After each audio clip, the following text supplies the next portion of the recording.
Encore une fois, bienvenue. Merci d'avoir fait le déplacement pour ce premier club Power BI organisé à Marseille. Donc, comme je le disais tout à l'heure, il y en aura beaucoup d'autres. On va en faire très régulièrement à Marseille. On en a fait à Aix jusqu'à présent, et puis là, on se déplace un petit peu. Avant qu'on fasse les présentations et qu'on présente le club, je vais laisser la parole à Thibaut Marlien, le campus manager de One Code School, pour qu'il nous présente l'école. Ça marche, merci. Donc bonsoir à tous. Donc je vais pas vous prendre trop de temps là-dessus, mais juste vous présenter un petit peu la structure dans laquelle vous êtes, pour que vous sachiez quand même où vous mettez les pieds. Donc la One Code School, concrètement, on est un réseau d'écoles au niveau européen et on forme sur différents métiers dans le numérique. Donc on forme des individus, individuellement soit des demandeurs d'emploi, des personnes en reconversion professionnelle ou des jeunes étudiants, mais on forme aussi des gens en entreprise dans le cadre de plans de formation.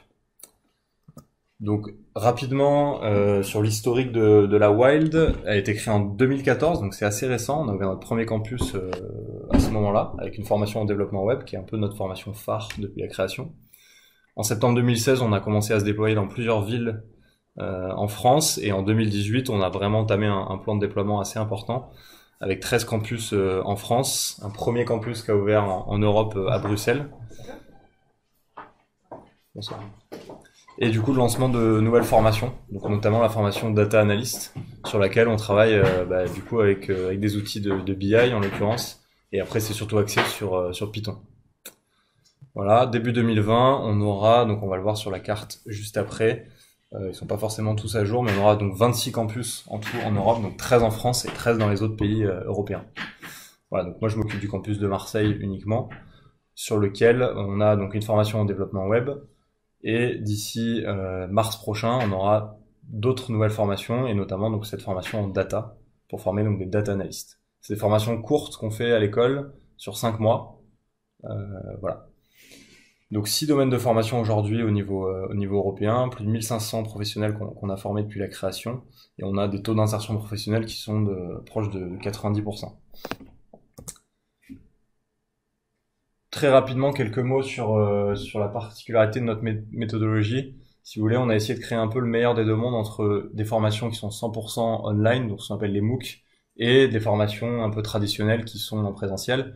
Nous, on a une formation qui est 100% en présentiel, mais qui est basée intégralement sur un outil informatique, qui est une plateforme pédagogique qu'on a créée de toutes pièces. Donc c'est essayer de récupérer un peu le meilleur des deux parties pour créer une pédagogie qui se révèle assez efficace. Ça permet d'utiliser un peu des technologies sympas pour tout ce qui est exercice en ligne, pour faire tout le suivi aussi des élèves, des apprenants pendant la formation.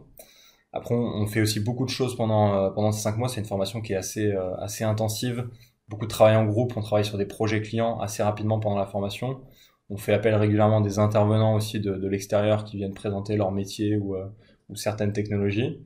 On travaille aussi avec les méthodes agiles dès le début de la formation. Ça, c'est un prérequis chez nous, puisque c'est ensuite ces méthodes agiles qui seront appliquées en entreprise par nos élèves. Et voilà, on a un certain nombre de choses autour de l'école, et notamment une communauté assez importante d'alumni un peu partout en France et en Europe, du coup, aujourd'hui. Rapidement, pour que vous fassiez un peu une idée sur les différents tracks qu'on propose. Donc, comme je disais, notre track phare qui est la partie vraiment développeur web, développeur logiciel junior. La formation de data analyst qui existe depuis un peu plus d'1 an chez nous, et donc qui sera lancée d'ici mars prochain à Marseille. Et ensuite, on a également d'autres formations, donc la partie cybersécurité qui est en cours de lancement sur Paris, et à venir des formations différentes, plus sur la partie business développement, plus sur la partie produit et sur la partie UI, UX design. Voilà, juste quelques exemples aussi de formations qu'on a créées sur mesure pour des entreprises. Donc on forme notamment une grosse partie de la DSI de Pôle emploi sur Lyon. Donc pour que certains employés de la DSI passent un peu la partie développement web, et avec notamment un titre certifiant qui est délivré à l'issue de toutes nos formations. En Allemagne, on forme aussi plusieurs personnes de la Deutsche Telekom. Et là, on vient de lancer aussi une formation à la SNCF. Donc de gens qui travaillent pas encore à la SNCF, mais qui vont être recrutés à l'issue de la formation au sein de la DSI de la SNCF. Voilà, c'est tout pour ma partie. Si vous souhaitez en savoir plus, n'hésitez pas à me contacter. Vous avez mes coordonnées qui sont ici. Je sais pas exactement quels sont vos profils. Si vous travaillez au sein d'entreprises qui peuvent avoir des besoins en formation en interne, sachez que c'est des choses auxquelles on peut évidemment répondre. Donc pareil, n'hésitez pas à nous mettre en relation. Ce sera avec plaisir que je vous donnerai plus d'informations. C'est tout pour moi. Je vous remercie. Merci Thibaut. Donc, on va faire cette fois-ci, on va faire les présentations, les présentations de vos deux interlocuteurs. Donc, moi, je m'appelle Joël Crest, je suis référent technique data et BI au sein d'une société qui s'appelle Exakis Nelite. On est pure player Microsoft. Moi, je suis basé à l'agence d'Aix-en-Provence. Et Franck, approche-toi du micro. Donc Franck, moi je mets en place des outils d'analyse de données et je suis un profil qui est plutôt métier plus qu'informatique, principalement dans les secteurs du transport, du commerce international et de la logistique. Donc tout ce qui bouge, qui roule, qui flotte ou qui vole, voilà. Je travaille ces données-là. Qui est donc je pense que pour la plupart d'entre vous, c'est votre première fois au club Power BI Sud-Est, puisqu'on regroupe Aix et Marseille. Donc pour vous connaître un petit peu mieux, quels sont, levez la main, ceux qui sont des utilisateurs métiers, des utilisateurs non informatiques. Je sais pas ce que vous appelez non informatique. Pas forcément, pas avec un background IT. Qui font pas le déploiement en fait. Moi, je développe le projet, mais après, quand il s'agit de déposer sur un serveur, ce genre de choses, je me fais aider par les collègues. Mais vous êtes... quel est votre rôle Moi, je suis data analyst. Data analyst, d'accord. Je vais quand même chercher, requêter des données, je les mets en forme, et okay. Je travaille quand même le web. Donc c'est quand même plus un profil informatique qu'un profil métier dans ce cas-là. Donc du coup... Question corollaire, les profils informatiques, levez la main. D'accord. On a une salle 100% informatique. Très bien. Bon, on va parler de toute façon. Nous, on s'adresse. Je vais présenter le club. Le club a été lancé par deux personnes à Paris, Jean-Pierre Ariel et Tristan Malherbe, deux consultants, dans l'idée d'avoir un club d'utilisateurs Power BI, aussi bien les utilisateurs informatiques comme vous, que des utilisateurs métiers. Ça, c'est un point important du club, c'est que on va échanger avec des utilisateurs qui vont utiliser Power BI, mais dont ce n'est pas le métier, qui ont un besoin spécifique et qui vont vouloir le résoudre avec Power BI à différents niveaux. Donc, le club a été lancé il y a un peu plus de 2 ans. J'ai un petit peu triché en disant que sur les slides que c'était la saison 3. On démarre la saison 3. Pour Marseille, on est plutôt à la saison 2, parce qu'on a pas la même fréquence qu'à Paris. Pour retrouver toutes les informations du club Power BI, il y a une URL à connaître, l'URL clubpowerbi.com. L'avantage, c'est qu'avec cette simple URL, vous retrouvez à la fois les liens vers nos meet-up, les liens vers la chaîne YouTube, avec toutes les vidéos de tous les meet-up qui sont tous enregistrés en live et disponibles, les liens vers le compte Twitter, bien entendu, mais surtout un lien qui est important pour moi, celui-ci, le lien du forum. Donc, lorsque vous suivez ce lien, on vous demande donc de vous enregistrer. Il faut créer un compte séparé du compte Meetup, mais c'est un lien vers un forum de club d'utilisateurs francophones où vous pouvez poser vos questions sur Power BI en français et on vous répond en français. Et le forum marche assez bien et maintenant c'est les utilisateurs et les abonnés au forum qui se répondent les uns les autres et donc on a pas mal d'échanges comme ça. C'est très important parce que les informations francophones sur Power BI, il y en a pas énormément sur le net. Et entre la chaîne YouTube et le forum, on a quand même pas mal de choses qu'on met à disposition des personnes. Alors, le petit tableau de bord, le tableau d'honneur des stats qu'on met à jour régulièrement, donc on est à plus de 2 années d'existence, à 1900 inscrits sur le groupe Meetup, donc pour à peu près une quarantaine de meet-ups dans 5 ou 6 villes de France. Donc ça fait à peu près, on va dire, en moyenne une cinquantaine de personnes par meet-up, mais sachant qu'il y a évidemment nos amis de Paris ont beaucoup plus de personnes.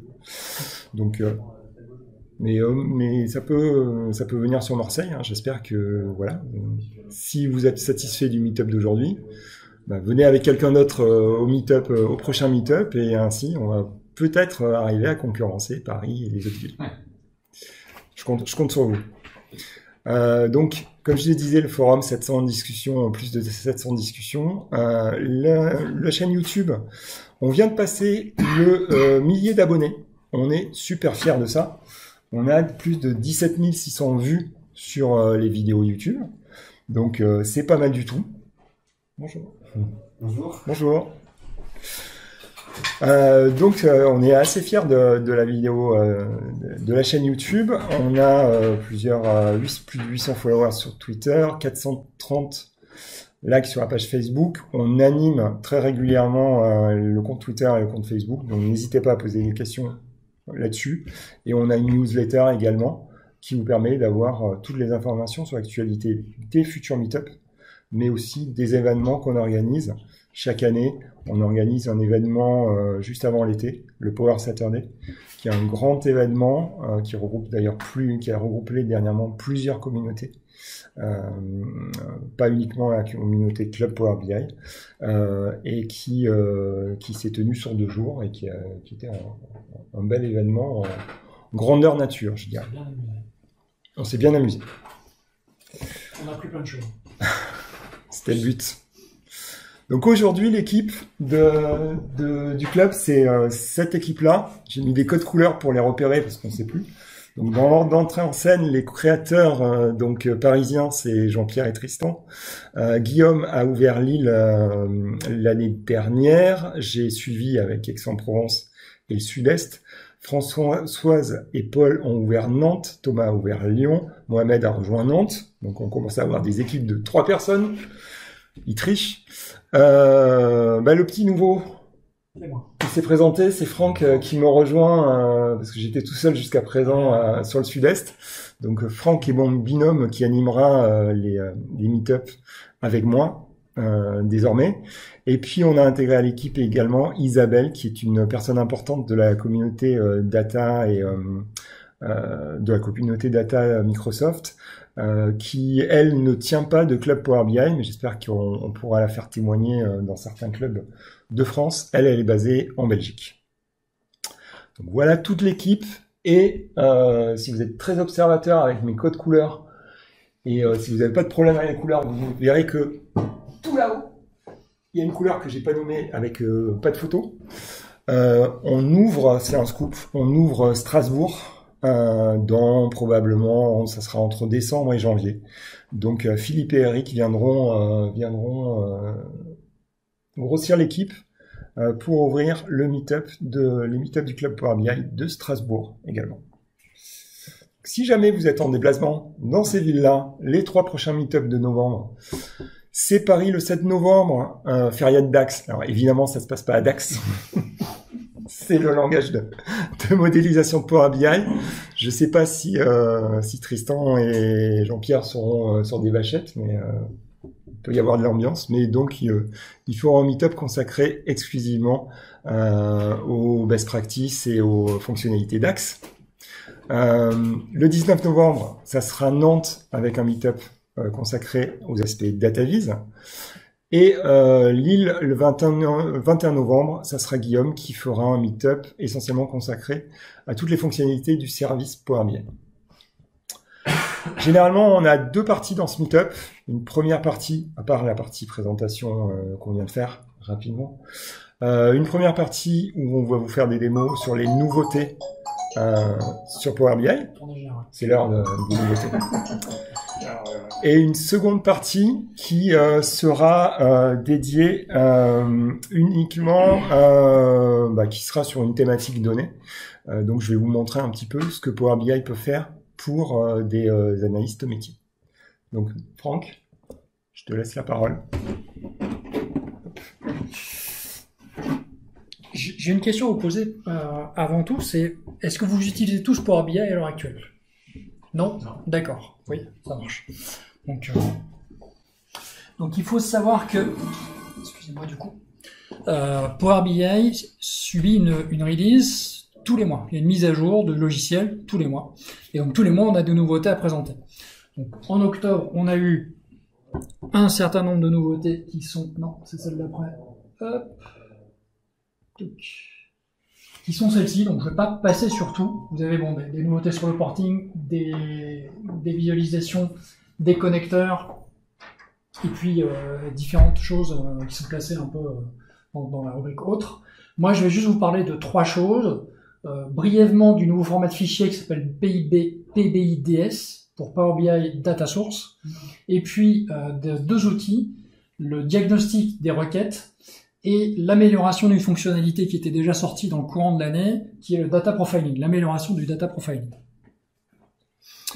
Donc, je vais passer à la démo. Alors, pour ceux qui connaissent pas ou peu Power BI, il y a 2... Pardon ?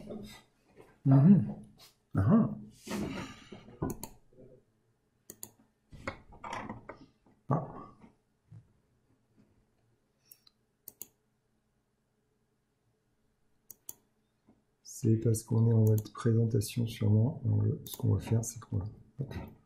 Dans ce cas-là, tu arrêtes le mode présentation. Oui, c'est ça. Juste. Voilà, et du coup, je te laisse.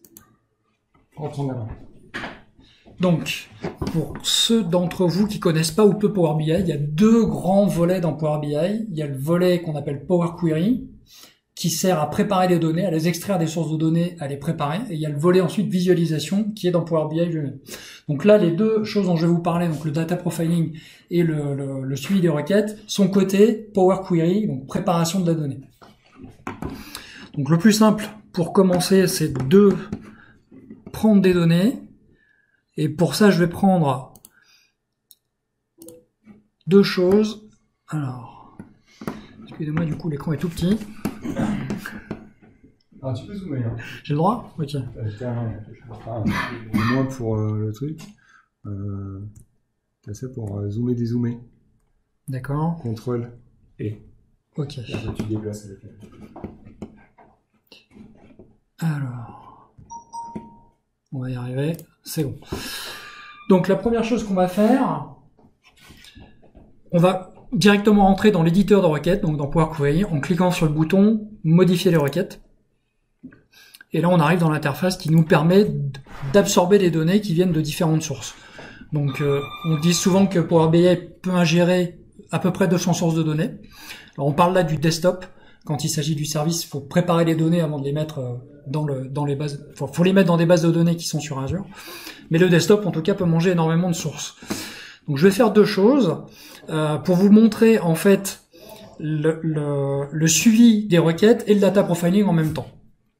Alors, la première des choses, c'est que le query monitoring, le suivi des requêtes, c'est une option qui est en prévue à l'heure actuelle, donc qui n'est pas disponible dans la version générale. Il faut l'activer. Où es-tu? Il est là. Donc du coup, on va aller chercher dans Preview, where is it? Récupération. Tu cherches quoi? La preview, pour activer le... Fonction en préversion. Là, juste au-dessus. Voilà, c'est là. Fonctionnalité en préversion. J'ai une version en anglais, c'est pas forcément du coup, je cherche partout les trucs. Et tout en bas, donc vous avez le diagnostic de requête. C'est comme ça que ça s'appelle en français. C'est très bien traduit. Donc on va l'activer. Hop. Oh, loulou. Pas de souci. T'inquiète pas. Tu fermes et tu redémarres à partir du raccourci. Ok. Ne pas enregistrer. Tuc. Voilà. Celui-ci. Il est là. Bah bien.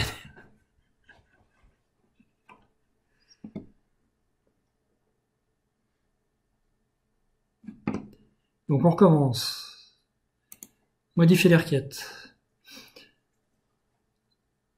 Nouvelle source. Et je vais commencer par un bête fichier CSV. Alors, avant de faire ça, excusez-moi, je vais déclencher le diagnostic des requêtes. Donc, on va dans le menu Outils et on démarre le diagnostic, tout simplement. Et en fait, c'est purement et simplement un log. Ça va loguer les événements qui sont générés par le moteur de rendu de Power Query. Hop. Donc, nouvelle source. Je vais aller chercher un fichier qui est une extraction d'infographe. J'aime bien travailler à partir de données réelles. Le scénario, c'est vous êtes en stage et votre patron qui s'appelle F vous demande de faire un fichier de prospection. Et donc, il vous confie un fichier en vous disant, écoutez, maintenant que vous débrouillez avec ça, c'est un bon fichier, je suis sûr qu'il y a plein de choses à faire, donc débrouillez-vous. Donc, on va commencer, on va faire 2-3 bricoles pour s'assurer de l'encodage. Je suis embêté avec mon truc. Où est-ce qu'il est ? Tu cherches quoi ? L'UTF 60 000. Ouais, il était en route. Dans ma version, il est en route, tu vois. UTF-8, voilà, ok. Bon, c'est juste pour histoire de s'assurer qu'on n'a pas des caractères spéciaux, quoi. Et ensuite, donc là je vais vous parler, je laisse tourner le moniteur de diagnostic des requêtes en tâche de fond. Il tourne, on s'en occupe pas. On va s'attacher maintenant au monitoring de la qualité des données. Donc pour faire ça, on va dans l'affichage, et là on a 3 cases à cocher. On a la qualité de la colonne, la distribution des données dans la colonne, et ensuite le petit dernier qui s'appelle le profil de la colonne. Et vous voyez qu'à chaque fois, un panneau différent s'ouvre. Donc on a une barre verte en haut qui est un indicateur de, grosso modo, ce qu'il y a dans la colonne de la donnée. En dessous, on voit s'afficher le nombre de valeurs valides, les vides et les valeurs en erreur. Où est la souris ? On va y arriver, excusez-moi. Et donc, en défilant, forcément, on peut analyser brièvement, un peu grossièrement comme ça, le contenu des colonnes de données. Il faut savoir que cette prévisualisation, comme vous pouvez le voir si vous avez de bons yeux, en bas, elle se base sur les 1000 premières lignes du fichier. Donc c'est pas un échantillon de 1000 lignes, ce sont les 1000 premières.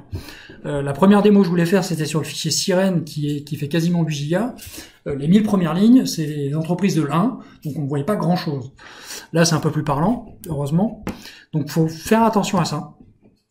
Gardez-le à l'esprit. C'est pas paramétrable. Non, c'est pas paramétrable. Il y a 2 options, jour ou nuit, 1000 lignes ou tout. Donc selon la taille du fichier, le tout peut prendre longtemps. Sur le fichier dont je vous parle, j'ai lâché l'affaire au bout de 44 minutes. Et j'avais réduit de 101 à 25 colonnes. Parce qu'on peut pas en plus lui demander de cibler l'analyse sur certaines colonnes et pas sur d'autres. Donc il fait tout. Le truc que j'avais trouvé, c'était de réduire le nombre de colonnes, mais ça a quand même pris pas mal de temps. Après, la parenthèse, c'est que en y réfléchissant bien quand même, au départ je râlais évidemment, en disant quand même ça prend du temps. C'est quand même un fichier du giga sur 25 colonnes. Finalement, moins d'1 heure d'analyse, c'était pas si dégueu que ça, quoi.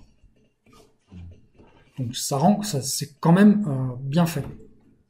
Mais c'est pas paramétrable, en tout cas, je sais pas si ce sera paramétrable un jour, ce sera un truc qu'il faudrait...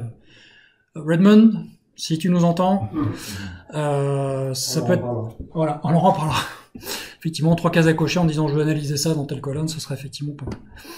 Donc, là je reste sur mes 1000 lignes. Et je vais... bon, je vais pas...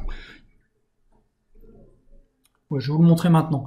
Comme vous connaissez, pour ceux qui connaissent l'éditeur Power Query, vous voyez que chaque fois qu'on fait une manipulation sur la donnée, imaginons que là, je vais filtrer mes données sur les régions, donc Provence-Alpes-Côte d'Azur. Vous allez voir à côté une étape qui se met en place. Donc c'est une étape de traitement du moteur de rendu de Power Query. Donc, on peut cliquer sur la petite croix là pour la supprimer. Ce que je voulais vous montrer, c'est que quand on a aussi accès à cette fonctionnalité en sélectionnant les données dans les barres en bas. Et on a un petit menu qui s'affiche, Et on peut dire, je veux que ce soit égal à ça. Donc du coup, on a une étape aussi qui se met en place sur le côté. Donc, je vais importer un autre fichier de données. C'est un profil OData. Mais là, pour le coup, on va le faire autrement. On va utiliser le fameux nouveau format de fichier, donc le PIBIDS pour Power BI Data Source. Bref parenthèse sur PIBIDS, c'est un nom très sioux qui en fait cache un simple fichier JSON. Quand vous ouvrez un PIBIDS, vous avez un simple fichier de paramétrage. Donc avec des clés des valeurs. Et quand on fait ça, d'ailleurs je vais prendre ici, ce sera plus simple, comme ça j'aurai mes deux sources.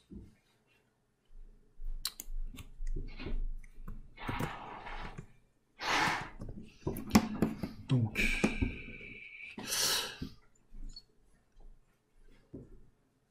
nouvelle source. OData. Je vais vous ouvrir le PIBIDS après. Donc là, je vais laisser travailler. Hop. Se connecter. Là, il va gentiment mouliner. On va retourner ici. Et si je clique sur mon PBIDS, donc le PBIDS permet à des services informatiques, on va dire, de préparer des connexions des sources de données pour des gens qui ont besoin de faire des rapports. Ça évite toute la moulinette de acquérir les données, se connecter à la source, etc. Ça ouvre Power BI Desktop sur une page vierge qui vous demande de vous authentifier. Alors quand il y a de l'authentification, là en l'occurrence il n'y en a pas. Là c'est anonyme. Voilà, puisque le flow data est anonyme, mais en l'occurrence, voilà, ça vous affiche la source de données comme si vous aviez paramétré déjà la source, ce qui rend quand même service. Donc, hop. C'est écrit très petit. Hein? C'est écrit très petit. Ouais, c'est écrit petit, le pointeur est blanc en plus, tu vois. Moi, je suis un Macintoshien dans l'âme, donc si j'ai une souris blanche, je suis perdu, quoi. Donc là, si je retourne dans mon éditeur Power Query, je retrouve mon flux data. On va prendre les catégories et puis les clients, par exemple. Je vais me contenter de charger ça.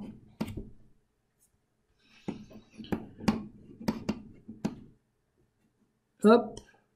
Donc là encore, on a tout le monitoring de la qualité de la donnée qui s'affiche.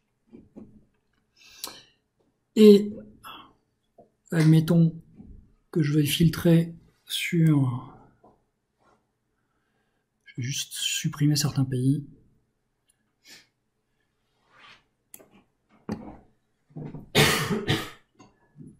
Alors évidemment, le choix est totalement fortuit, hein. Hop, voilà.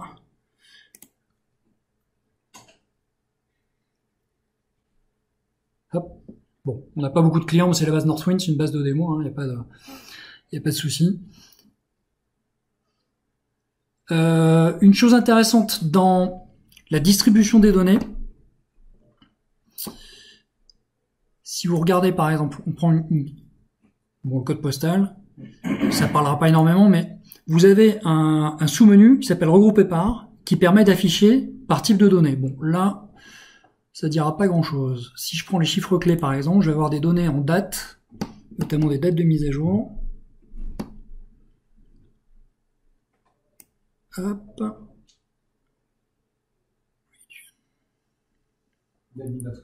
Elle est où? Hop, elle est là. Voilà. Donc si je sélectionne la colonne, ici, vous verrez que... Ouais. Pourquoi ça veut pas? Regrouper par. Vous avez une contextualisation de la donnée en fait. Vous pouvez regrouper par année, etc. Donc, si on fait un groupement par année, bon. Ça peut être, ça vous permet d'avoir assez vite une idée du contenu de vos champs. Notamment sur la base Sirène, moi j'avais des latitudes et des longitudes qui n'étaient pas en France métropolitaine, donc ça me permettait de les voir comme ça assez vite. Donc, je vais m'arrêter sur ça et repartir dans notre petit outil de diagnostic, et là, décider d'arrêter les requêtes. Et là, on voit deux nouvelles requêtes apparaître.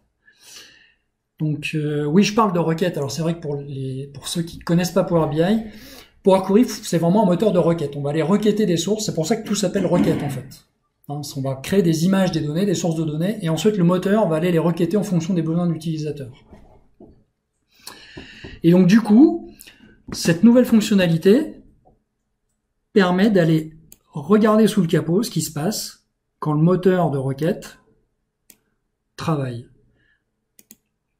Donc lorsqu'on sélectionne, on voit différents champs qui correspondent. Bon, il y a des ID, il y a des champs un peu techniques.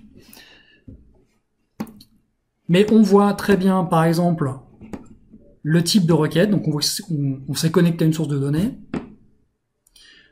Quelle a été la catégorie de travail de l'engin à ce moment-là. On voit des évaluations, on voit tout un tas de choses. Et là-dessous, dans la grande catégorie, l'opération qui a eu lieu. Donc souvent, elle a un nom un peu abscon, donc des méthodes, des choses comme ça. Readfile, ça va, c'est... Voilà, ça on y arrive, get results aussi. Évaluation. Voilà. Alors on rentre vraiment dans la popote du moteur. Et ensuite, après, donc vous avez... Je perds la souris à chaque fois. Donc, heure de début, heure de fin, évidemment. Un concept qui s'appelle exclusive duration, qui est défini comme le temps précis sans chevauchement de la durée d'une tâche. Alors, plusieurs tâches peuvent être lancées en même temps. L'exclusive duration, c'est vraiment la mesure du temps qui est consacré uniquement à une tâche. Et s'il y a chevauchement, le temps de chevauchement sera attribué à une autre tâche. Parfois, deux tâches sont lancées en parallèle, il y en a une qui va s'arrêter avant l'autre. Le temps de chevauchement sera attribué à la première, le temps restant sera attribué à la seconde. Donc ça donne des idées du temps que les actions prennent, que les actions du moteur prennent. Une souris verte, ce serait bien. Courra dans l'herbe jaune de Power BI. Donc, qu'est-ce que je peux vous montrer d'autre? Vous avez les requêtes natives. Ça, c'est intéressant. Si vous interrogez des bases en SQL et que le connecteur le permet, vous allez voir ici les requêtes que le moteur passe à la base de données. Vous allez avoir des requêtes de metadata, vous allez avoir des requêtes même de données. En tout cas, ça s'affiche là. Et puis, ensuite, pareil, vous allez avoir le nombre de lignes qui sont retournées dans des connecteurs SQL qui le permettent. Et alors ça, c'est un peu plus abscon. C'est la figuration en arbre du processus par rapport à son ID. Donc bon, le processus racine s'appelle 0, après vous avez 1, 2, etc. Et ensuite on décline. Donc on voit les choses se dérouler en fait et comment elles sont déroulées puis réenroulées dans l'autre sens. Et ensuite le groupe ID, donc bon là dont je vais pas trop parler, qui est une unité de regroupement logique encore qui permet de faire des synthèses sur ces données-là. Qu'est-ce qu'il nous reste comme temps, Joël? Plus. Alors, je vais juste vous montrer ce qu'on fait à partir de ces données. Évidemment, comme on est dans Power BI, ce serait pas drôle si on faisait pas un rapport. Oh, bah ouais. Donc là, à partir des données des requêtes, alors faut savoir que on peut démarrer et arrêter le moteur à n'importe quel moment. Donc là, j'ai démarré à la création. On peut analyser les rafraîchissements dans le cadre de la création des requêtes et on peut aussi analyser les rafraîchissements des jeux de données. Donc là, pour le coup, j'ai fait 3 pages sur le rapport. Une, comme je viens de vous montrer, ça serait l'analyse des premières requêtes. La deuxième est sur l'analyse d'un premier rafraîchissement. Et la troisième, c'est l'analyse d'un rafraîchissement fait à partir de l'interface de Power BI. Et donc j'ai classé par catégorie et surtout par date de début, par heure de début. Et on voit que la structure des requêtes du moteur de Power Query est complètement différente selon l'étape à laquelle on se trouve. Vous voyez?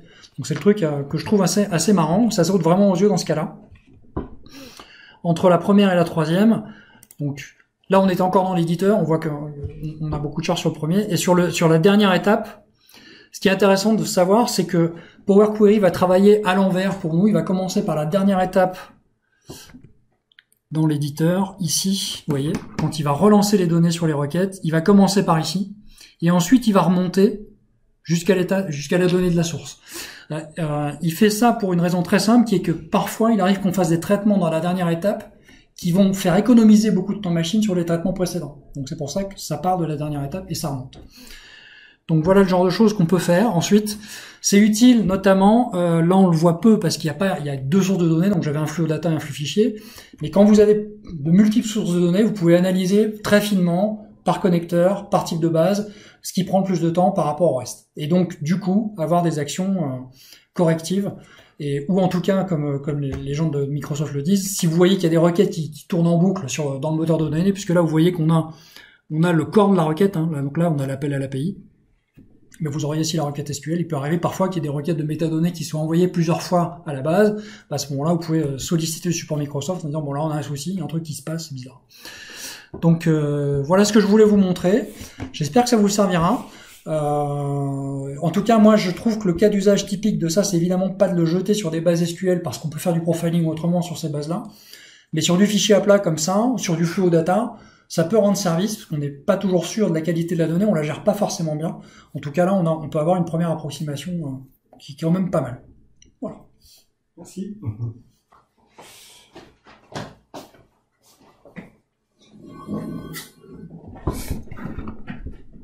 Bon, on va passer à la seconde partie. Hop.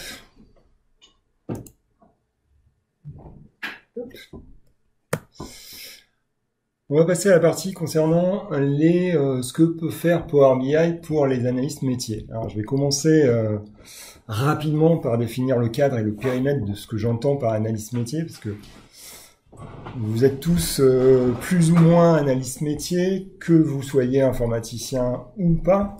Il y a énormément de métiers, donc on a parlé de data analyst tout à l'heure, il y a bien entendu des data scientists, des business analysts, etc. Le cadre de ma définition de l'analyse métier, il va pas coller à un de ces rôles-là. En fait, ce que je veux dire par analyse métier, c'est, je vais d'abord dire ce que ce n'est pas pour moi.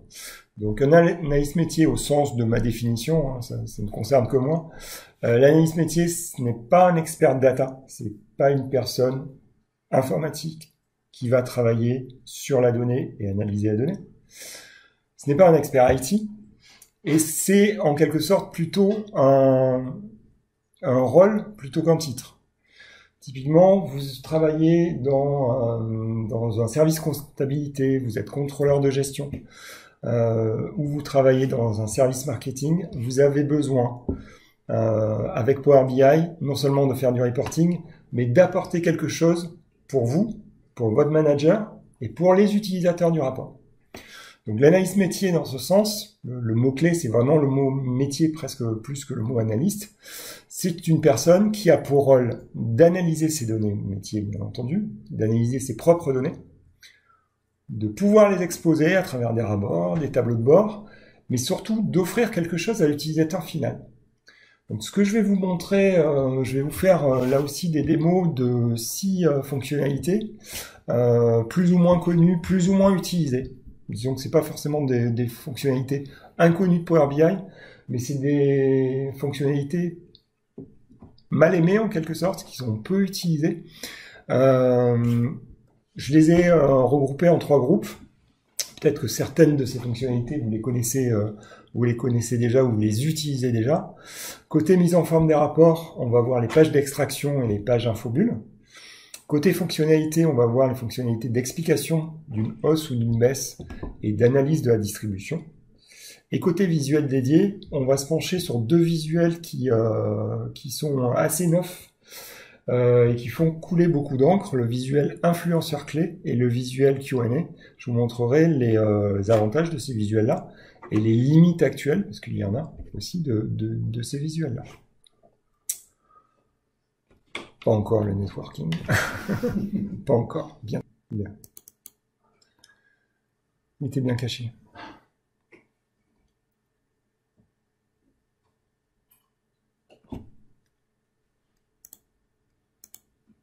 Donc on va prendre l'exemple, on va prendre encore l'exemple de la base Northwind.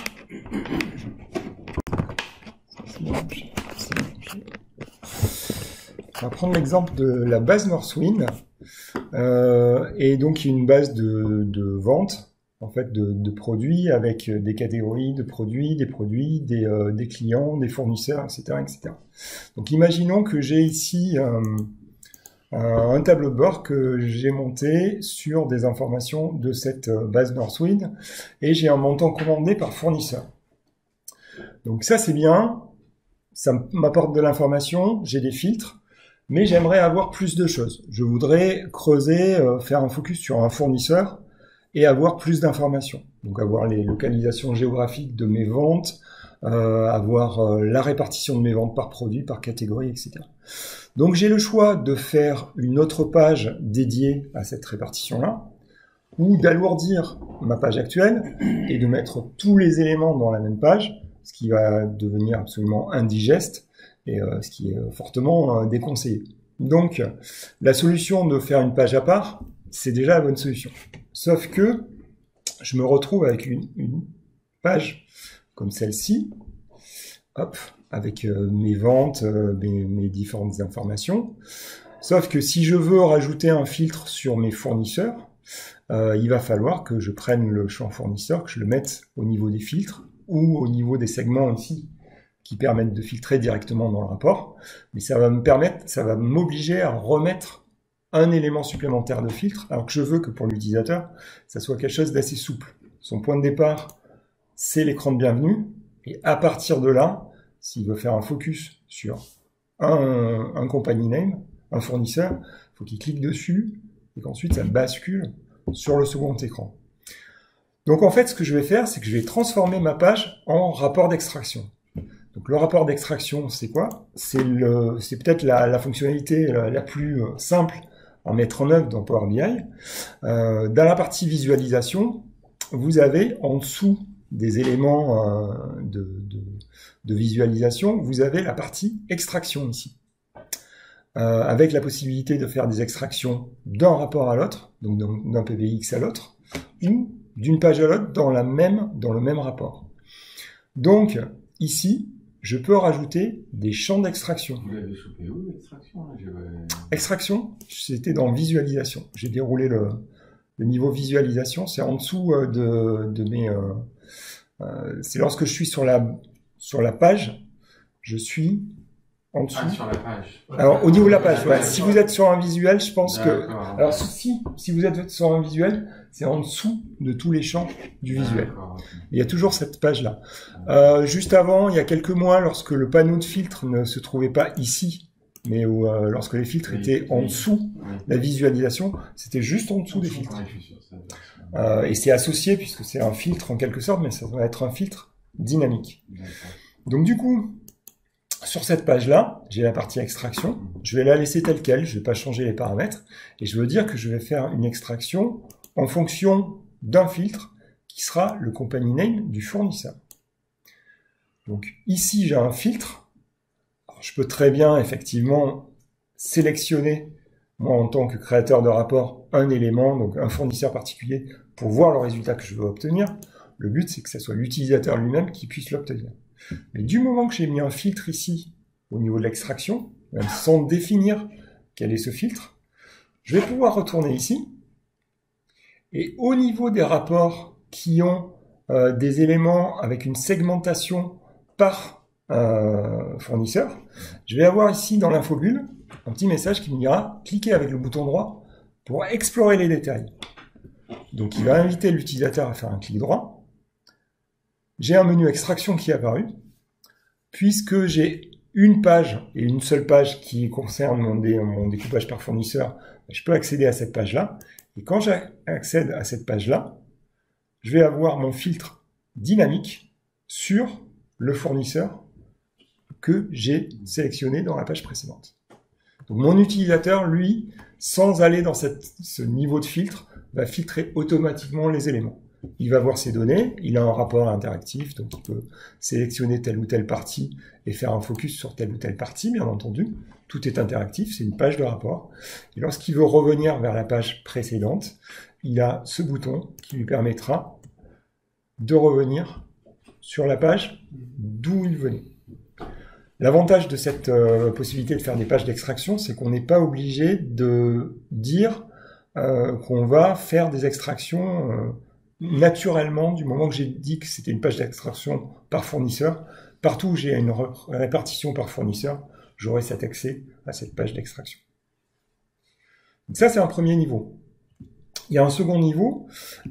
Très souvent, on veut faire cette analyse-là. On veut faire une analyse sur notre axe, sauf que on n'a pas forcément, dans les éléments qu'on veut analyser, de quoi remplir toute une page. On veut juste avoir la répartition, par exemple, des catégories de produits ou des produits de ce fournisseur. Donc, dans ce cas-là, on ne va pas travailler sur toute la page.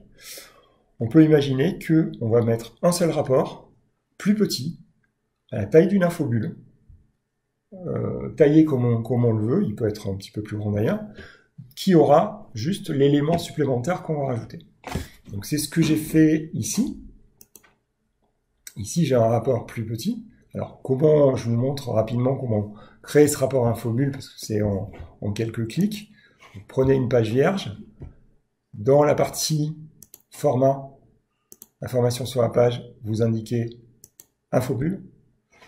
Seconde étape, dans taille de la page, vous basculez de 16/9 à infobulle qui fait du 320 par 240 pixels par défaut. Mais vous pouvez passer à du personnalisé. Vous pouvez avoir quelque chose d'un petit peu plus large, d'un petit peu plus haut. Moi, je vais rester en infobulle. Et pour être sûr de voir exactement la dimension finale de mon rapport, je vais aller dans la partie affichage. Et au lieu d'être en mode page, avec le ajuster à la page, je vais mettre en taille réelle. Donc je vais voir la zone dans laquelle je vais créer mon rapport. Donc là, je peux mettre des éléments, les éléments que je veux. Je peux mettre un donut, comme je l'ai fait là. Donc là, je ne vais pas le refaire. Et vous pouvez, dans l'espace, qui est plus réduit, mettre les éléments que vous souhaitez. Là, il n'y a pas de filtre actuellement. Donc on voit un donut qui est absolument horrible, puisqu'on voit tous les produits. En revanche, de la même manière que dans mes extractions, j'ai indiqué que je filtrais par le company name. Là, dans ma partie, qui est la partie infobulle qui apparaît dans les pages infobulle, j'ai dit que je filtrais par le company name. Et donc, automatiquement ici, alors soit automatiquement, soit par design, dans la partie infobulle de mon rapport, ici, soit j'ai un type par défaut, soit je peux dire, alors type par défaut, ça veut dire que je vais soit afficher l'infobulle si elle existe, infobulle standard, soit si j'ai une page infobulle qui existe, ça va basculer sur la page du rapport. Mais je peux aussi explicitement lui dire, je veux une page du rapport, et je veux que cette page, ça soit la page eBay vente par fournisseur. Et donc dans ce cas-là, maintenant, lorsque je suis ici, je vais voir un rapport qui va changer en fonction de l'élément sur lequel je me trouve. Et donc mon utilisateur n'a même pas à changer de page pour avoir une information supplémentaire.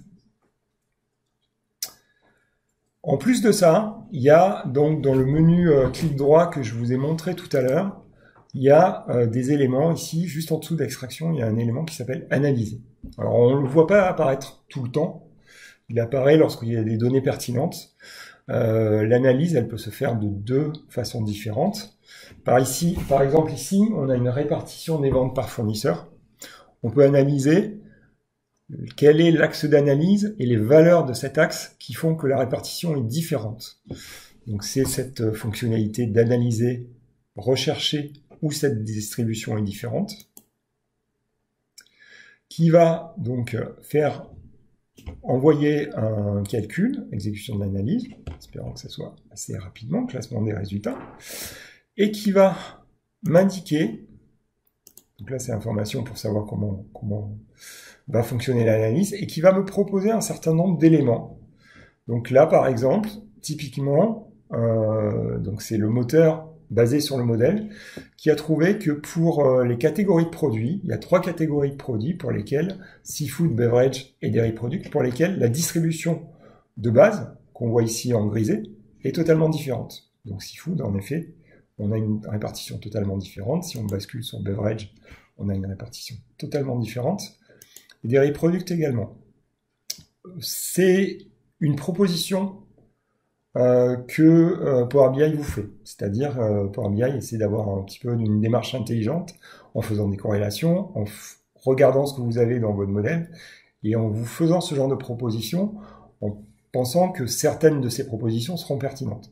Ça ne veut pas dire que systématiquement ces propositions seront pertinentes, parce qu'il va vous faire cette analyse sur les catégories de produits, il peut vous faire cette analyse sur des éléments qui sont totalement stupides.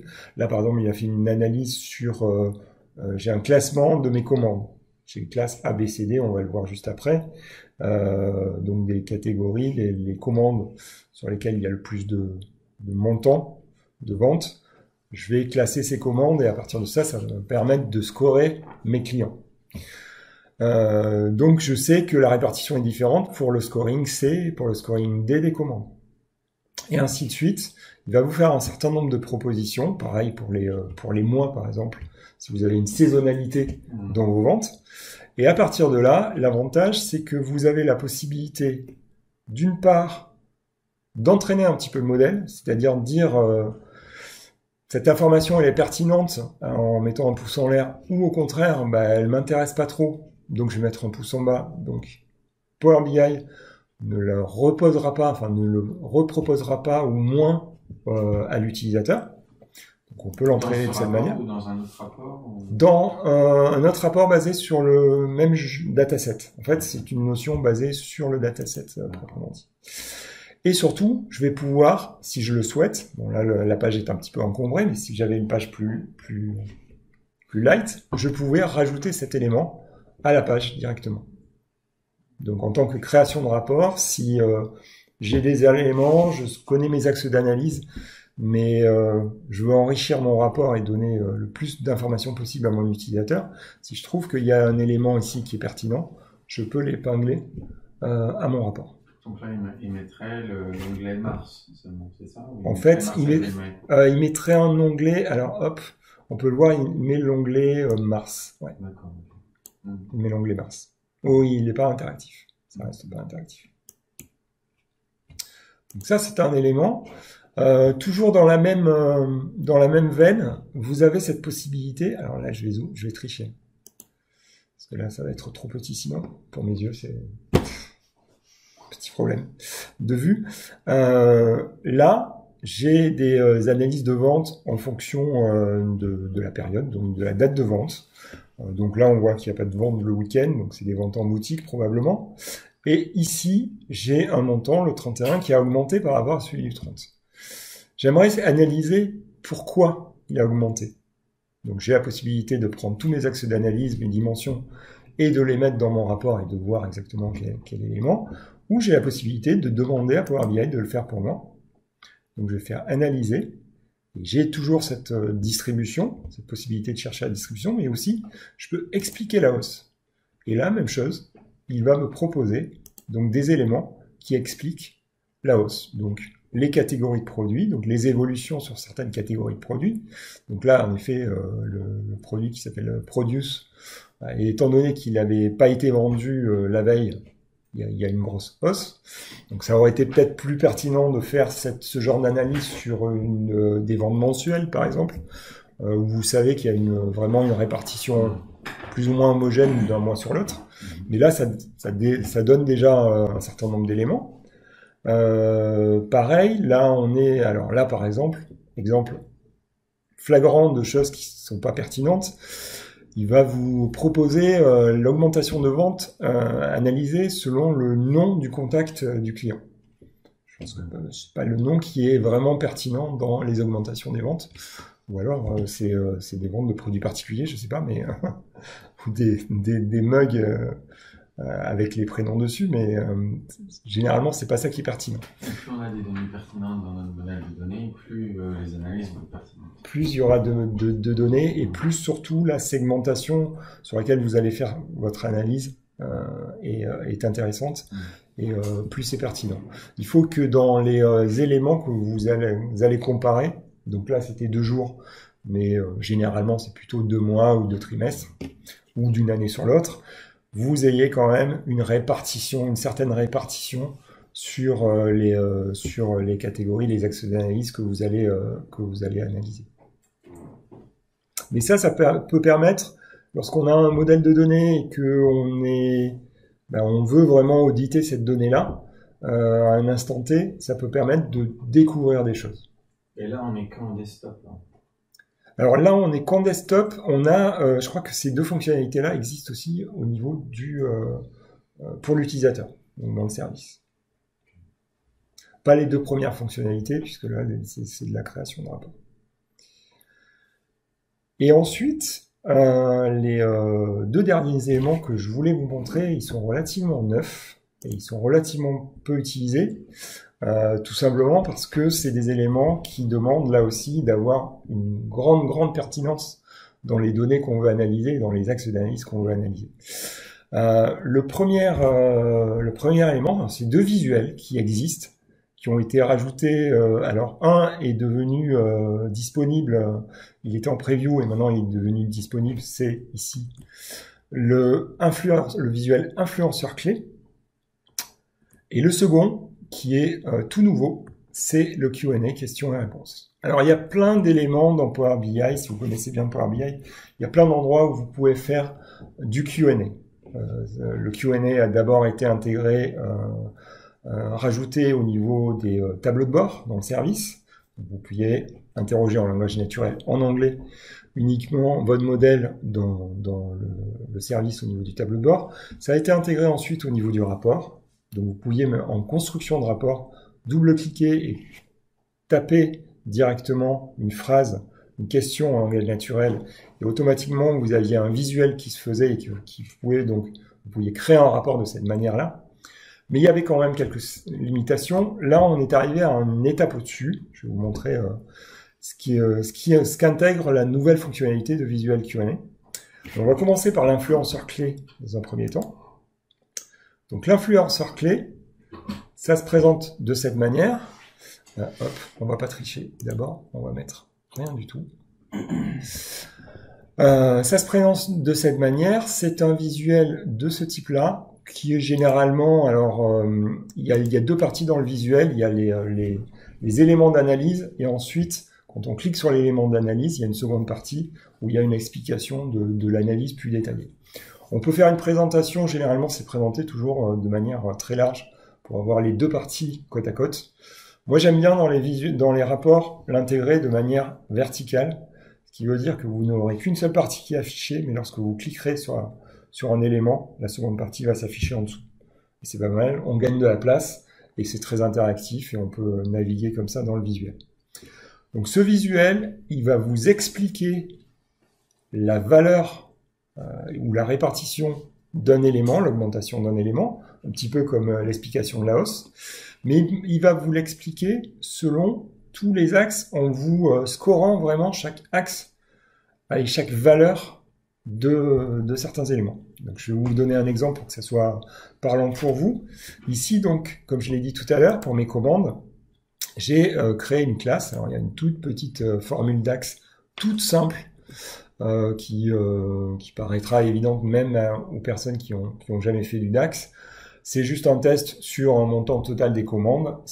Donc je suis au niveau de ma commande, si mon montant total de ma commande, sachant que j'ai les détails de commande, dépasse 10 000, j'ai une commande de classe A. Si je suis entre 5 000 et 10 000, je suis en classe B.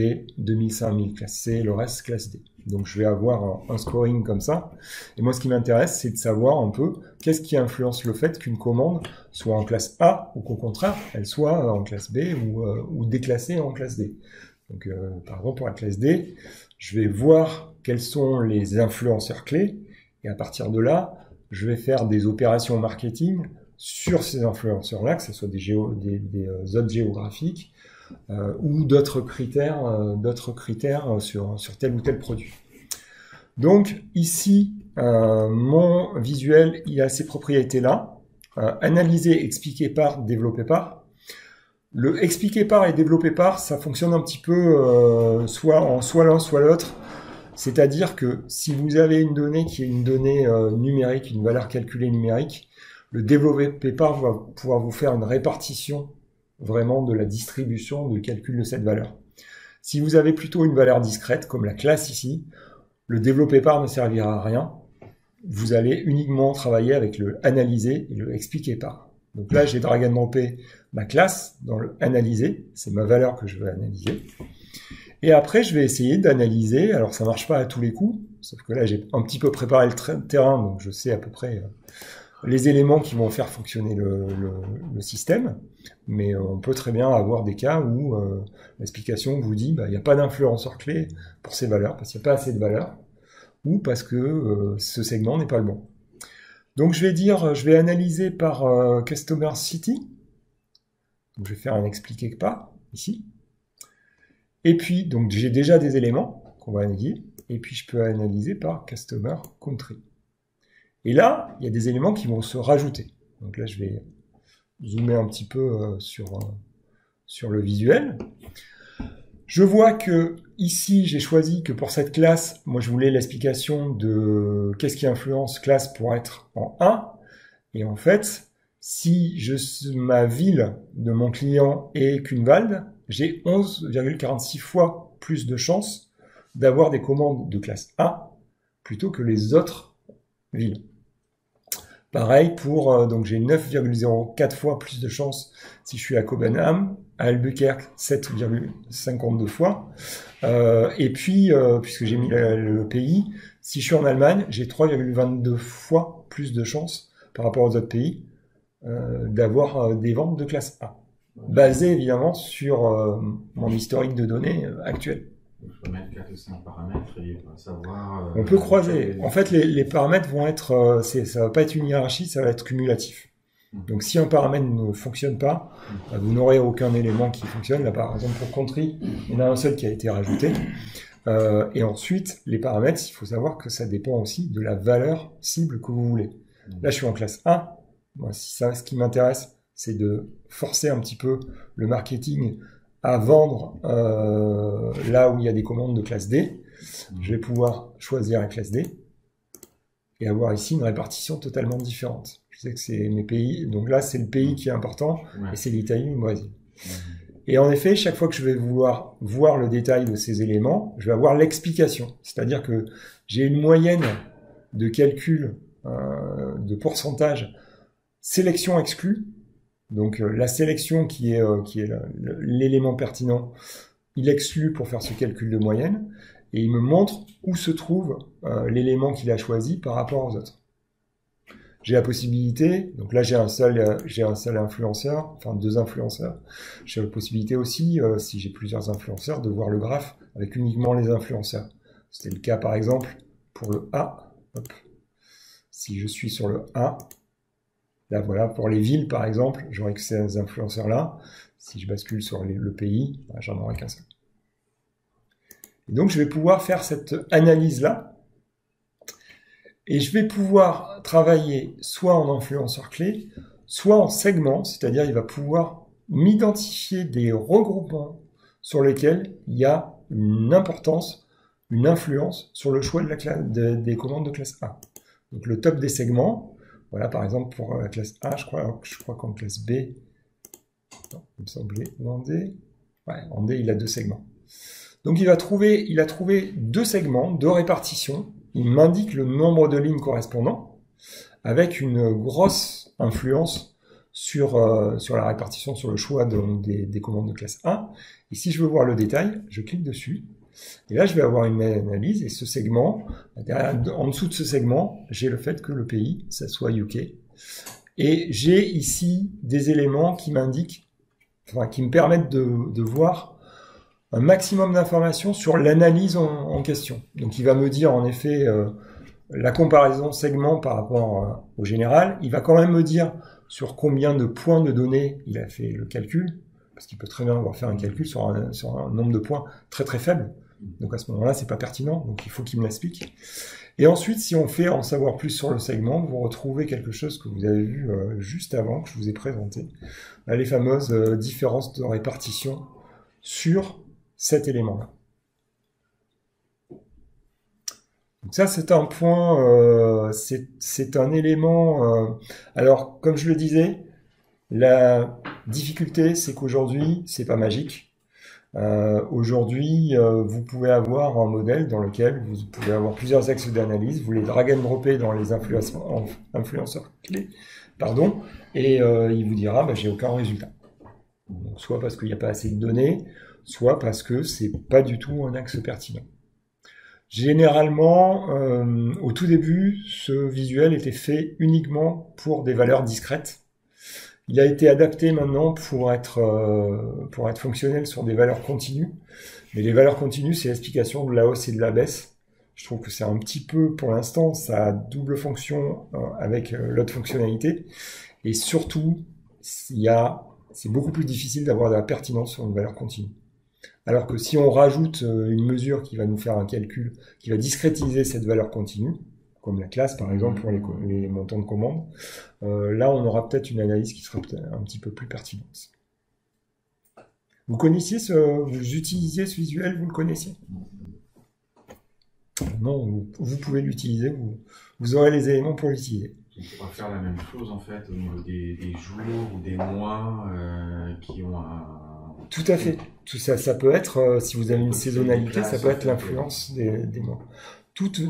Du moment que tout élément de votre modèle peut être pertinent. Après, derrière, c'est ce que propose Power BI, c'est une analyse, je dirais, sémantique sur le modèle, basée sur le modèle, sur des corrélations. Après, c'est vous qui allez valider l'intelligence du système et dire si telle ou telle information est pertinente ou si elle a été vraiment basée sur un nombre suffisant de points de calcul. Et puis, tout les éléments, on peut créer des segmentations. En fait, avec, ça peut être un découpage naturel en mois, en trimestre. Ça peut être tout découpage tout découpage possible. Et pour finir, le dernier élément, alors il est tout nouveau.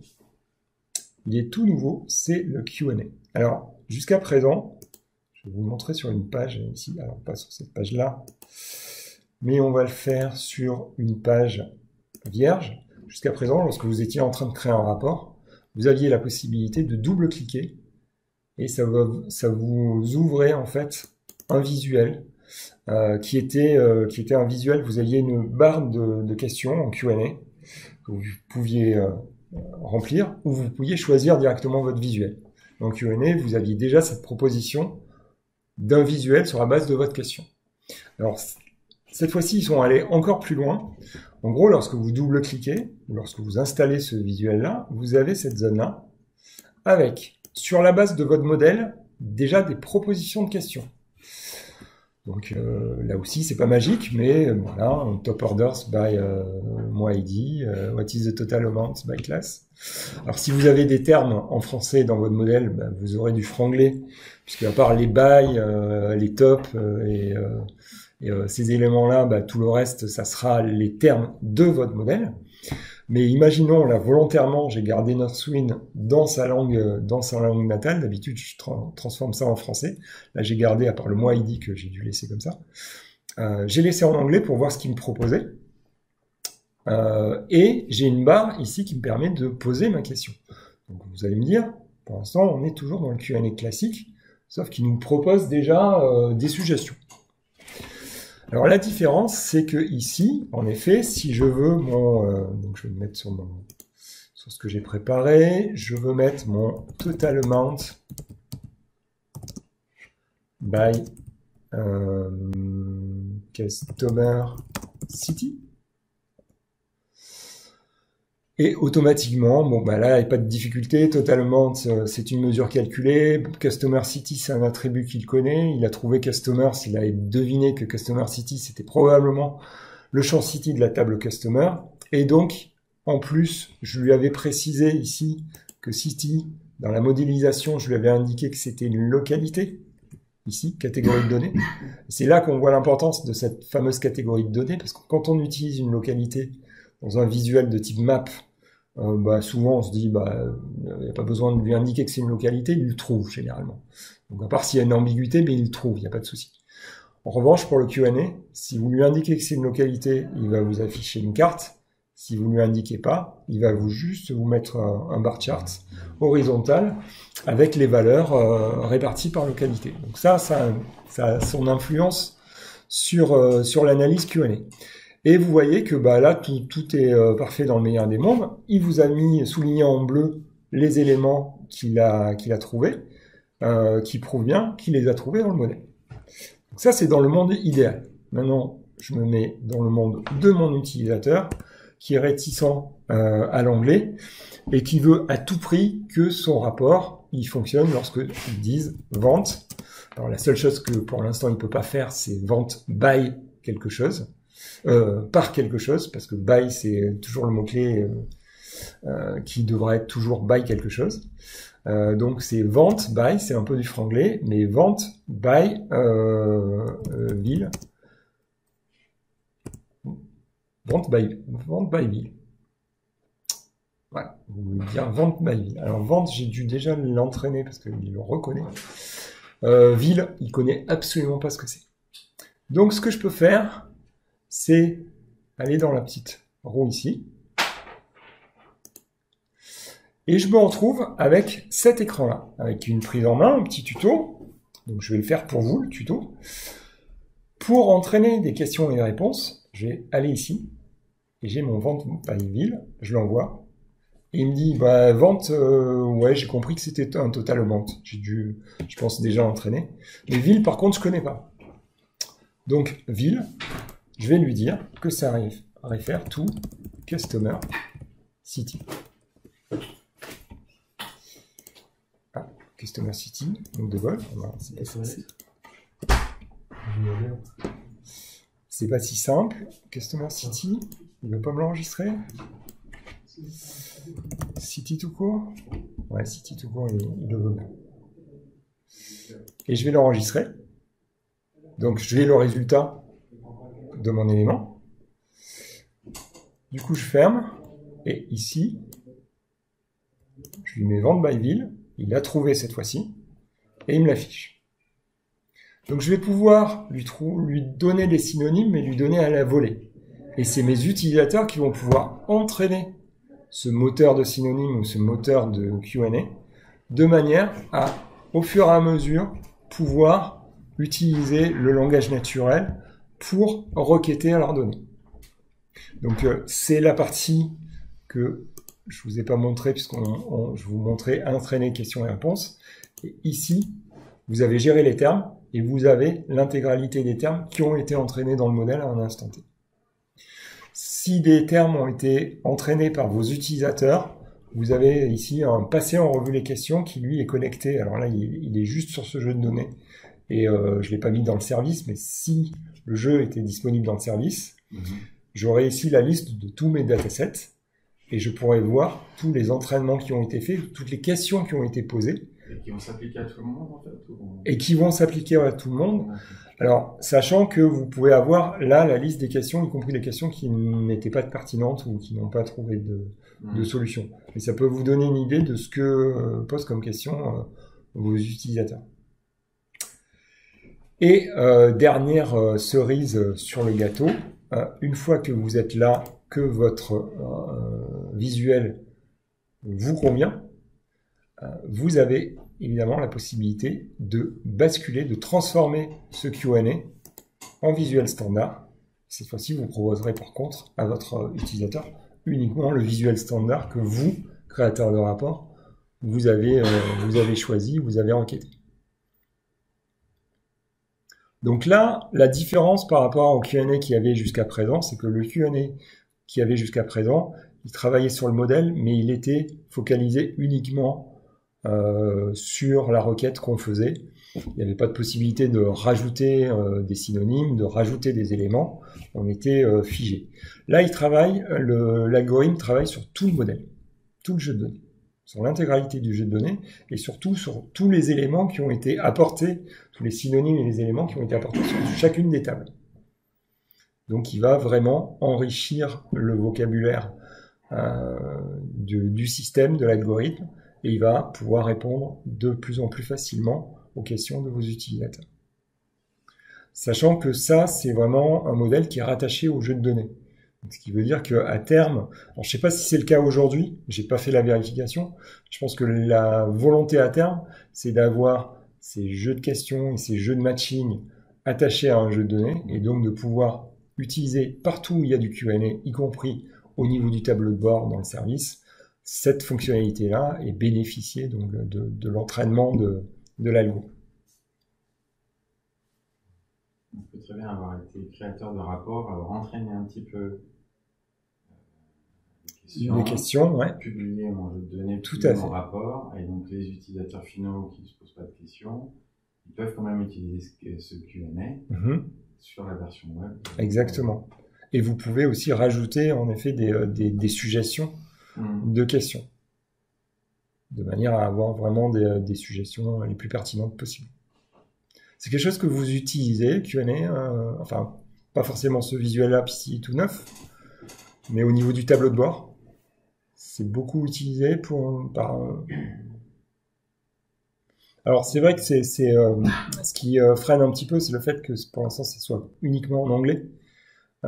Et surtout, ce qui est dommage, c'est que les mots-clés, en fait, n'aient pas été traduits. Parce qu'il suffit d'avoir le top. À la limite, on peut le réutiliser, faire un top 10. Si on le fait en français, ça sera top 10. Mais le by, par exemple, le mot-clé by, c'est dommage qu'on n'ait pas le par qui vraiment permettrait d'ouvrir cet outil sur les utilisateurs francophones.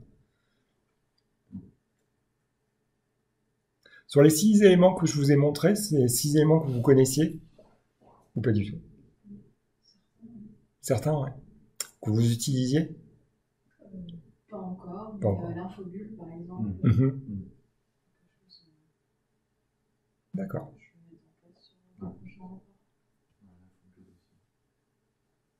Très bien.